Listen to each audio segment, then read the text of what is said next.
And just to follow up on the protests, I get you don't want to go into specifics, but what does the president think about young people in America saying things like, "We are all Hamas and long live Hamas"? Okay. I will say, look, this is a president that has been, since he's been in office, and the reason why he ran has been very clear about what he witnessed in Charlottesville. Let's not forget what we saw, the anti-Semitism, the bigotry, the hate that we saw in the street of Charlottesville, which, as I just stated, was one of the reasons that he decided to run. And no president has taken more action to combat anti-Semitism than this president.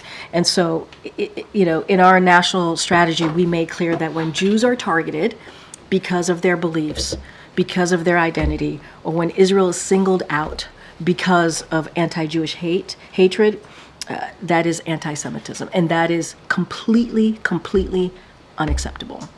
I do have to ask you about a different topic. Oh. Why is President Biden saying that his uncle Bozie was eaten by cannibals? So, I answered this question yesterday. I believe I've seen some clips on your network about me answering this question. I don't have much to say beyond what I said to some of your colleagues. Look, I was there. I think you traveled with us too to Pennsylvania. I'm not sure if you were there at the memorial in Scranton. The president had a emotional and I think a symbolic moment. He had an opportunity as president to honor his uncle's service in uniform.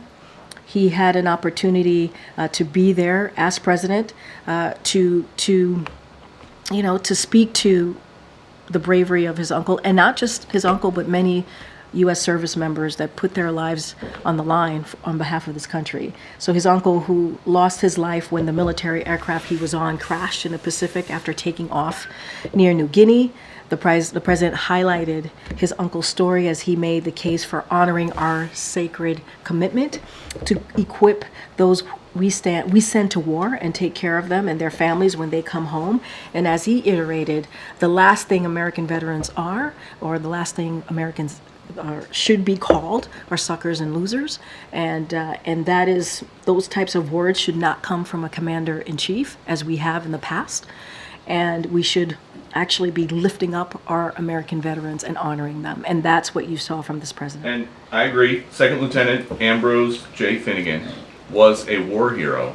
But the Pentagon says, for unknown reasons, the plane was forced to ditch in the ocean. Both engines failed at low altitude. Why is President Biden saying he was shot down? There's no evidence of that. And why is he saying that his uncle was eaten by cannibals? That is a bad way to go. He lost his life. It's not, look, I'm not, we should not make jokes about It's this. not. Wait. President Biden said that his uncle was eaten by cannibals. I mean, your last line, it's for a laugh. It's for a funny statement. And he takes this very seriously. His uncle, who served and protected this country, lost his life serving. And that should matter. You have a president that lifts up our U.S. troops, our American veterans, every day, who thinks about them, who actually thinks they're all heroes, and they are. And you have a former president who disrespects that, who doesn't honor that. Said it as president, suckers or losers. That's what he said. Where did the cannibalism come from?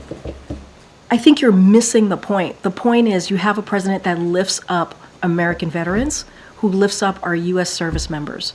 And that's what matters. He understands how critical and how important it is to be commander-in-chief. I'm going to move on. Go ahead. Thanks. Does the president support the UAW's effort